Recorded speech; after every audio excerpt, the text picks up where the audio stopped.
This episode of Sharing Life Lessons is sponsored by Unidragon. Are you looking for an amazing gift for your partner, family, your friends, your relatives, or your coworkers? Look no further. Unidragon wooden puzzles make gifts with a wow factor. Unidragon's puzzles are interesting for adults and children.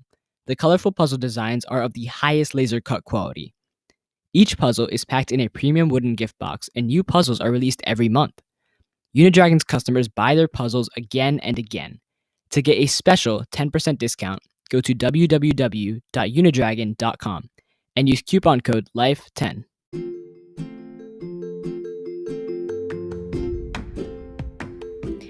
Welcome to episode 68 of Sharing Life Lessons. This is season 7. We are one spirit, one soul, and together we are creating a library of stories and life lessons. I am your host Hamidah, and I want to bring you stories because stories matter, stories inspire, stories teach, and stories heal. ऐ जिंदगी गले लगा ले, हमने भी तेरे हर एक गम को गले से लगाया है ना? ऐ जिंदगी गले लगा ले. Listeners, allow me to first translate this song to you. O life, embrace me. I too have embraced every single sadness you have sent my way, isn't it? O life, embrace me. Also, let me tell you why this is the opening to today's episode.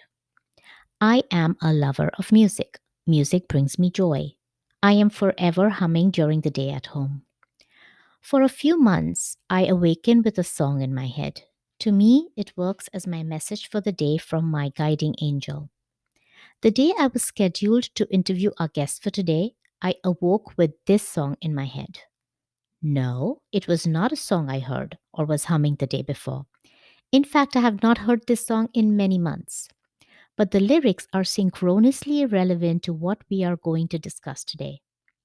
Believe it or not, my production assistant, the universe, thought this would be a great opening to today's episode, and so do I.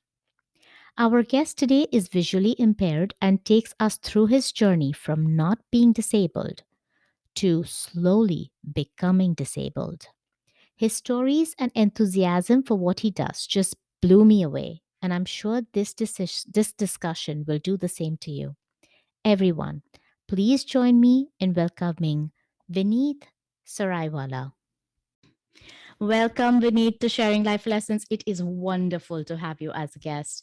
For the listeners, Vineet is in India. I am back in USA, and Vineet is my third guest from India. Many people ask me how I find my wonderful guests. Here is a perfect example of one way that I find them. My guest for episode number 67 was Caron. And after we finish the interview, if the guests enjoy the experience, they say, hey, how about you think about interviewing this person? And that's exactly what Caron said. She said, oh, I know this wonderful person, Vineet. I think he would be a great guest on the show. How about you interview him? And I reached out to Vineet, and Vineet graciously accepted. So thank you, Vineet. No, thank you, Hamidah, for this. I think Karan is too sweet. So, Vineet, why don't you start us off by telling us something about yourself, please? Sure. Just to introduce myself, I am a person with visual disability and I have retinitis pigmentosa. It's like I call it as an intersection between reality and illusion. When I was born in Jamshedpur, and this is like a small town, I could probably see a lot much, and my vision kept on deteriorating. And right now it's close to 10%, but that does not matter. I've cycled like 5,000 kilometers on the cycle, ran several half marathons, studied in one of the best B schools in this country, did a lot of work with a large retailer where made shopping accessible for people with disabilities. And now I've started a social entrepreneur journey with a platform which brings dignity to people with disability by giving them livelihood. So this is me in short. That is amazing. And the name of your entrepreneurship is Atypical Advantage. Yes, it's atypical in every sense. And I hope this interview also is atypical. I am confident it will be. And for listeners, Atypical Advantage has its own website. If you are curious to know more, please do go to the website. I will have the website on my show notes. And Vineet, I want to let you know that my son, who is 18 years now, has run 3 half marathons so far. He started when he was 14, and I was so proud of him when he did that. He did it on his own, he self trained, and I feel the same pride for you. That's so interesting for me, and I think your son could relate to my half marathons, which I've done in like the highest of places, Oh, which is Ladakh in 13,000 feet. oh, amazing, amazing. I probably would love for him to meet with you if that's okay. Yeah, sure, sure. Okay, Vineet, let's hear your story. Vision impaired, done all of this that is even difficult for those with vision, and then this amazing social entrepreneurship that you have embarked in.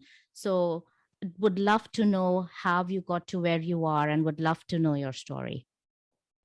Sure. So I think just a brief on Atypical Advantage. It's India's largest inclusive platform. You can book performing artists, dancers, singer, musician, magician. You can actually hire people with disabilities, and you can book services like massage, physiotherapy. You can buy artworks and products. And probably this is a unique platform. Globally, there is nothing like this.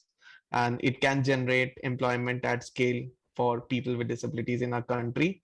But I think the simplicity of this platform has come probably from my own journey as such, because I feel that because of being a person with disability, I have that empathy and I could understand people with disabilities at a deeper level.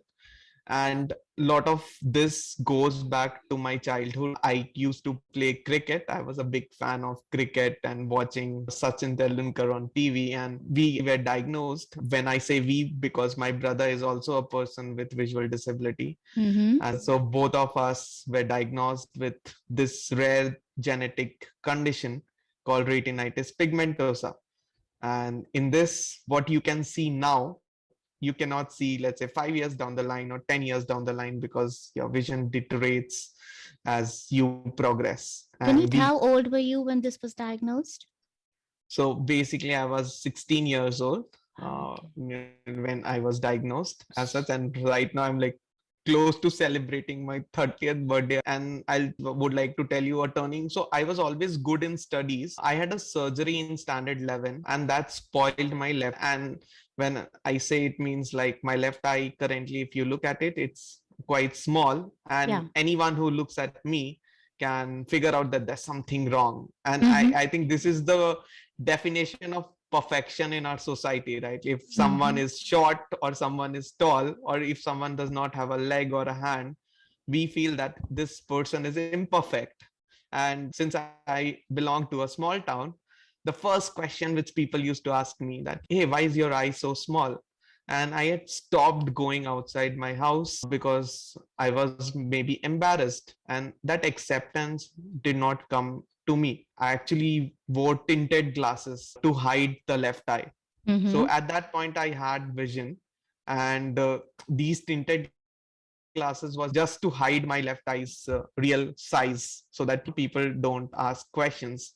That was my lowest point, sort of a thing in my Mm-hmm. life, because I was not ready to accept my eye condition the way it was.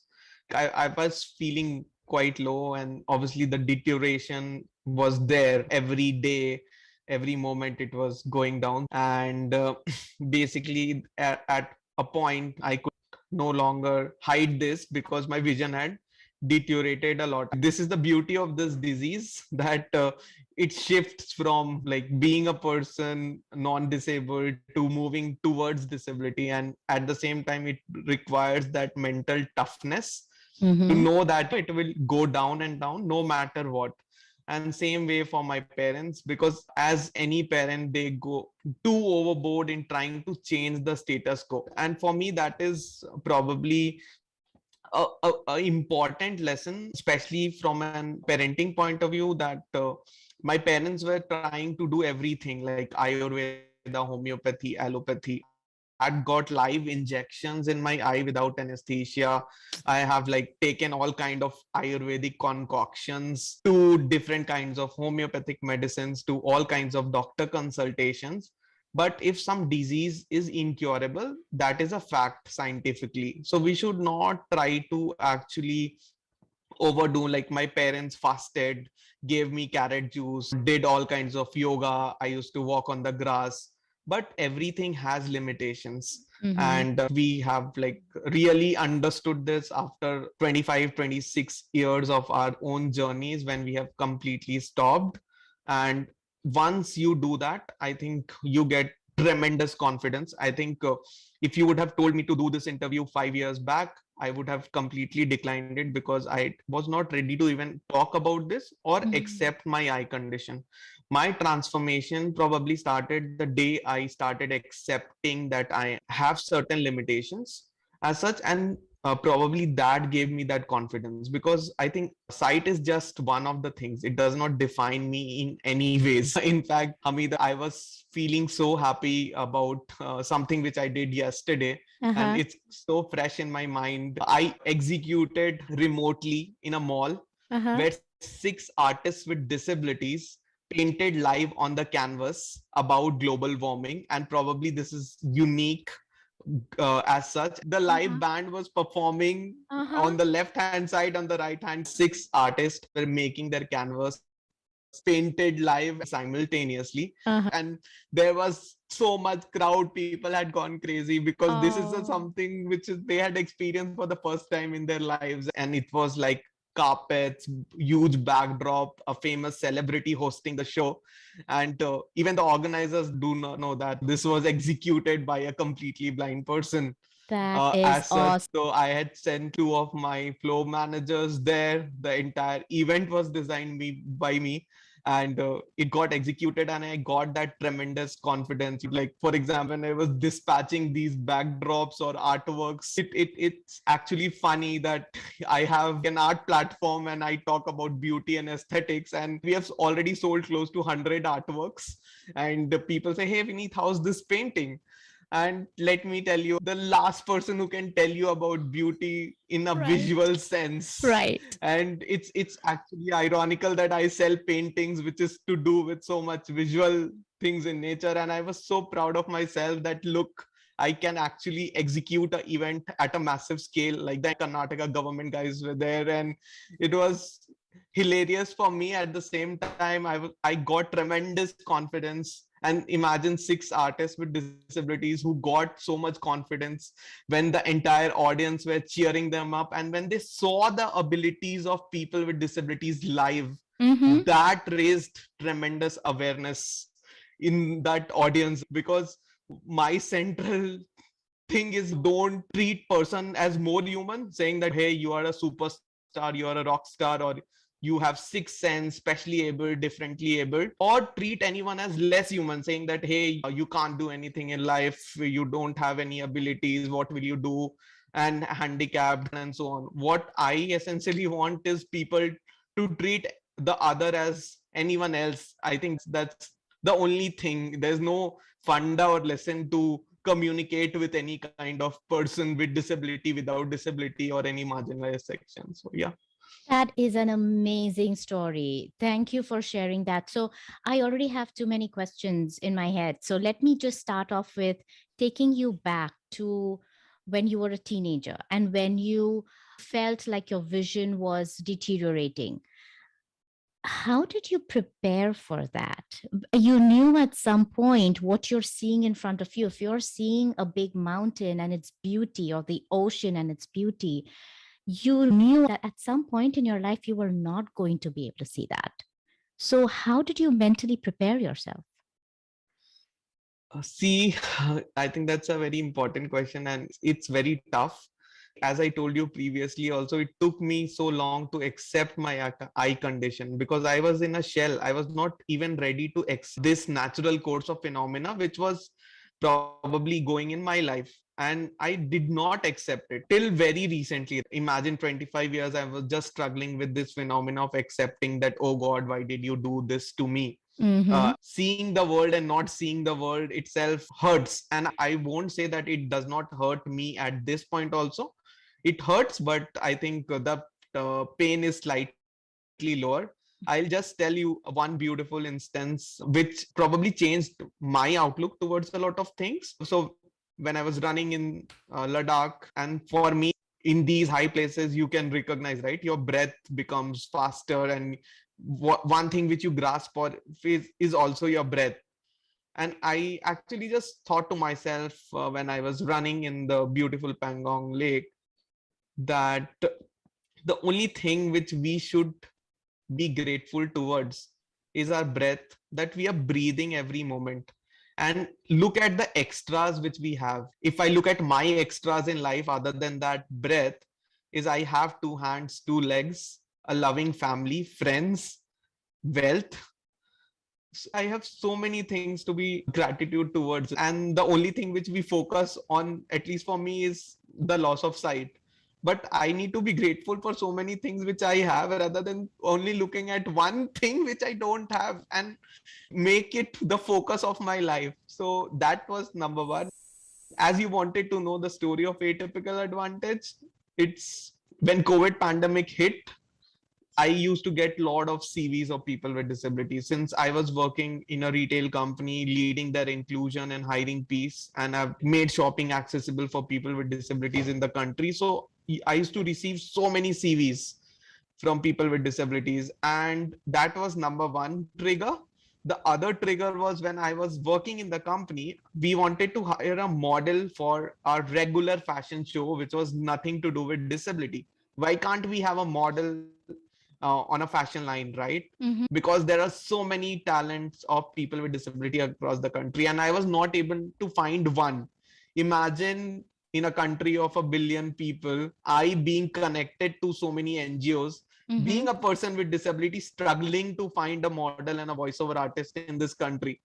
And I just thought to myself that why can't we create this where every talent of people with disabilities are transparently listed. So if you want to hire a singer on our platform, you can listen to his singing abilities. We don't tell you that, okay, hire this singer because he's a person with disability. We Mm-hmm. tell you that look at his singing abilities. Everything is live on the website, by the way. There's complete transparency. Listen to his story. The bio is there, Mm-hmm. and then make an informed decision. If you want to hire a dancer, go and look at his performance and then make your choice. So the idea is we are promoting abilities, and they just happen to be people with disabilities.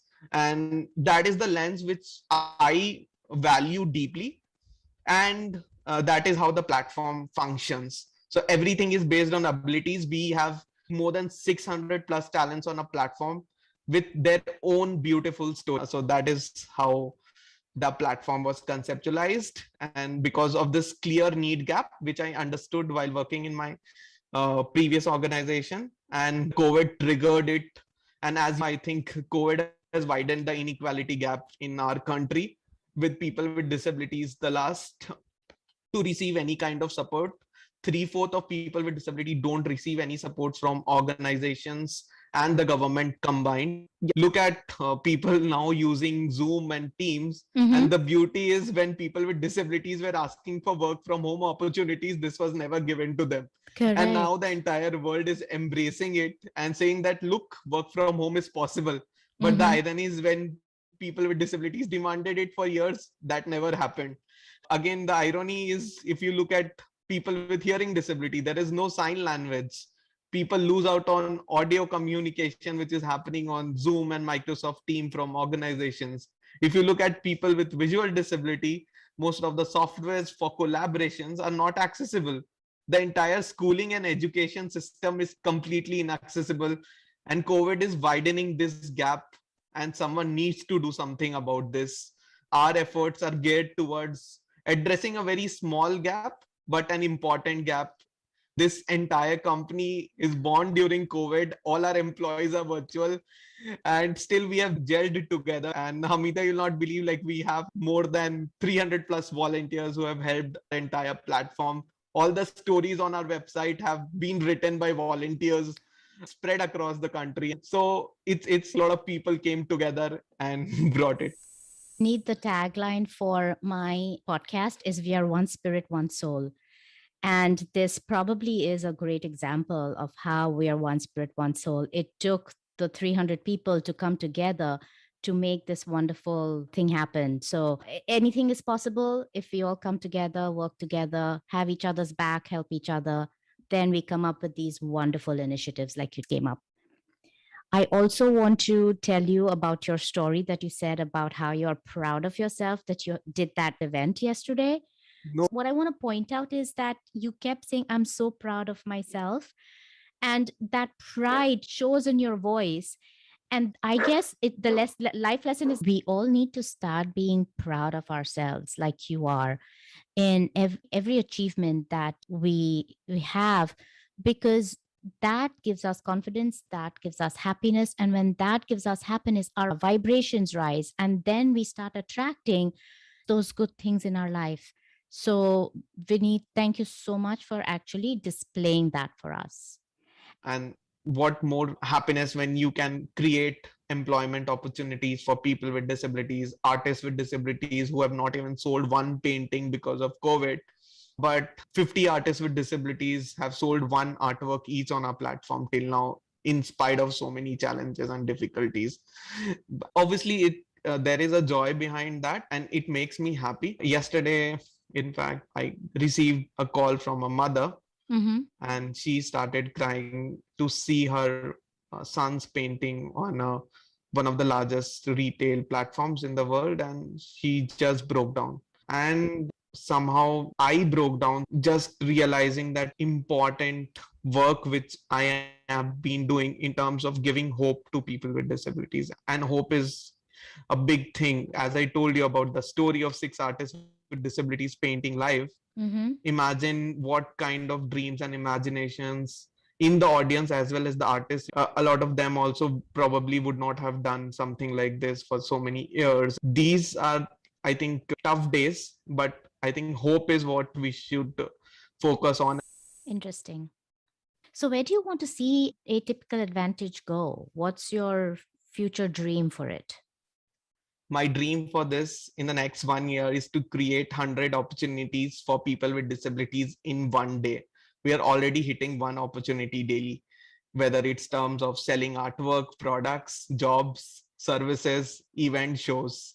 The idea is 100 opportunities per day post 1 year. Yeah. So that is our dream, which we are working towards. To all the listeners out there, if you need to employ someone, or if you need to buy artwork, or if you need to get someone to sing in your events, Atypical Advantage has the talent and has the right people for you. So let's all get together and see that 100 per day dream is achieved.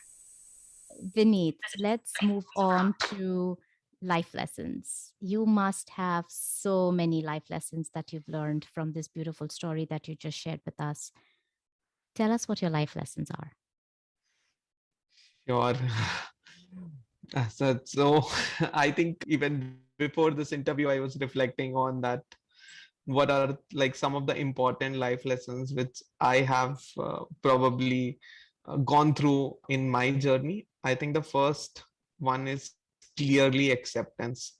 Accept the way you are. If you are fat, it's fine. If you're thin, if it's fine. If you are short, tall, person with disability, woman, it does not matter. Acceptance is the biggest thing. You'll see, like, for example, a lot of people who are like saying, hey, I look very dark, or I look very fair. So I was in that same trap, right? Just because my left eye was not looking perfect, I did not accept it. Who defines perfection?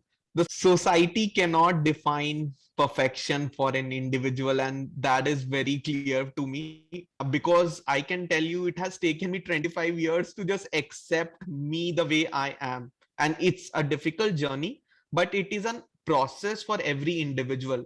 There is no formula to say that, okay, you listen to me and next morning you'll accept yourself the way you are. And it applies to anyone, a person with disability, without disability. If you have any challenges, limitations, problems, just being aware and accepting it the way it is, I think lifts a lot of burden. And the next question to ask after you accept it, that is it controllable?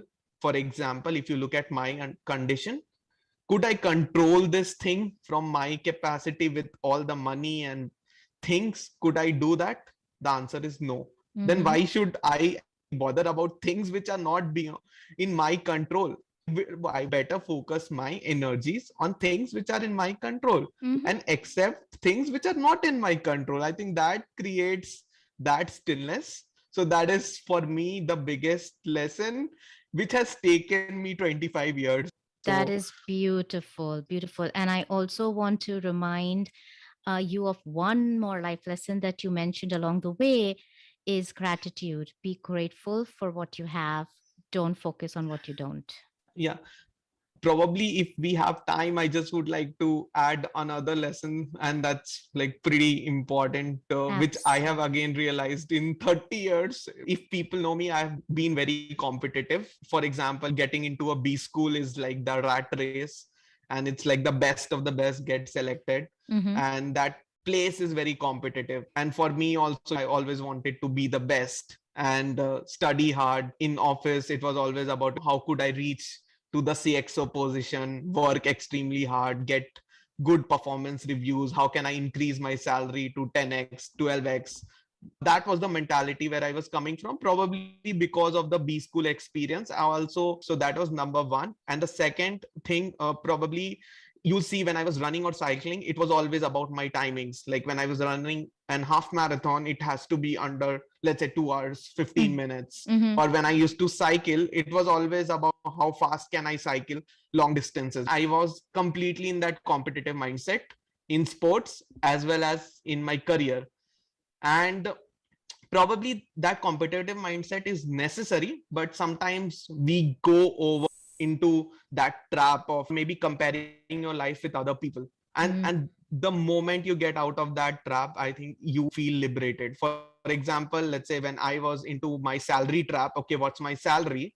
I was always comparing it with, let's say, my batchmates. And that is a never ending journey, right? Once you become a CXO, could I get more shares, or probably how could I even just double up my salary or even reach a higher position, a better company? So that's a never ending chase. And Yep. same way with running or cycling. So the point which I wanted to tell you is that now I feel in gratitude and I don't compare as well as focus on what other people do. Even if I fail or anything, probably that metrics would not be defined by the society. It would be defined by me. Yeah. So, Vineet, can you please take that message and give it to parents in your own words as to when parents are looking at their kids' grades or what they're achieving in primary school or middle school as they're growing, when parents start saying, look at what this other kid is doing, which you're not. Tell the parents how your message about not comparing relates to that. That's a pretty interesting question. There is this beautiful quote which says, everyone is good at something. And if I just look at my life, for the first 15, 20 years, my parents tried to just follow the notion of a perfect society, get the best grades. And that was a Mm-hmm. journey of fitting into the society. Mm-hmm. And I think that's the same mindset with every child or even every parent. They try to fit that how can my child be the best in terms of the societal defined norms. For example, if their social circles will have toppers and IAS and IITs and so on, they'll try to make the child like that.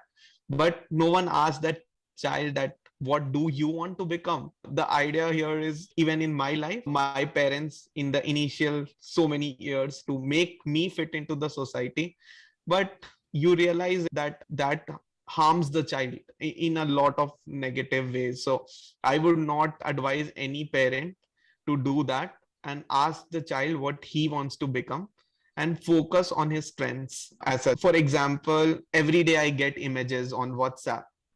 I could obviously feel miserable, said, hey, I can't see this image. And trust me, sight is very important, and it happens to me every moment. For example, right now, imagine Hamida not able to see you. I can feel bad or sad at any moment. I think this same thought might go with every parent, right? When their child is weak in maths, they might feel miserable, saying that, hey, my child is weak in mathematics or he's not doing well. But I think that is also a notion which the society has defined. You have never asked that child that what is he good at, and probably focus on the energies. I think your child will tell that answer to you. Don't try to fit him in that same societal bucket of the preconceived definition of perfection. As I told you, perfection will not be defined by the society, it would be defined by your child. That is such a beautiful message to the parents. And I really wanted that to be spoken about over here, because the kids do not learn to try to fit themselves into society unless the parents have taught them that. That's part of nurturing.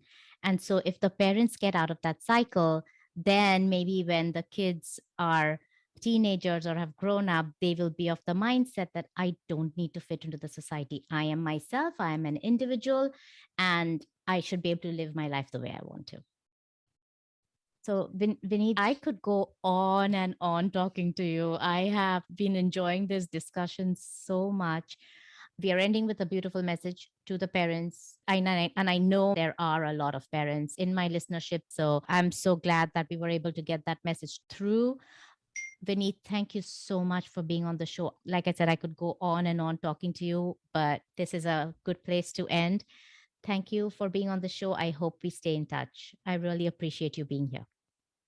Thank you. Thanks a lot for inviting me. It was an absolute joy just to converse. Sure. And all the best for Atypical Advantage. Thank you. Listeners, I hope you were as touched listening to Vineet as I was talking to him. What Vineet is doing can't be easy, but at the end of the day, it is inspiring. He and his team are helping so many dreams come true. We too can play a role in helping Vineet achieve the 100 employment engagements per day goal that he has for Atypical Advantage. From Karthik, who is autistic and sings in events and competitions, to Shruti, a teenager who dances beautifully from her wheelchair, to Virali, who glides down the runway as a model on her throne with wheels, her wheelchair, and many more talented people can be found at Atypical Advantage.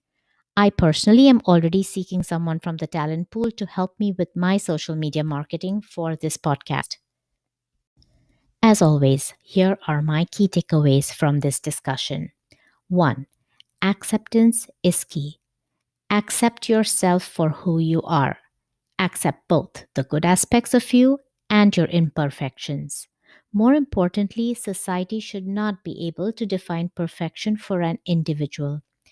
If we all understand this individually, and since we ourselves collectively make up society, then if each of us stops exposing our definition of perfection on others or be concerned about other people's definition of it, then right there we will together bring this wave of change that is so needed in society. Acceptance is particularly important when what we have is not in our control, just like Vineet's condition was not in his control.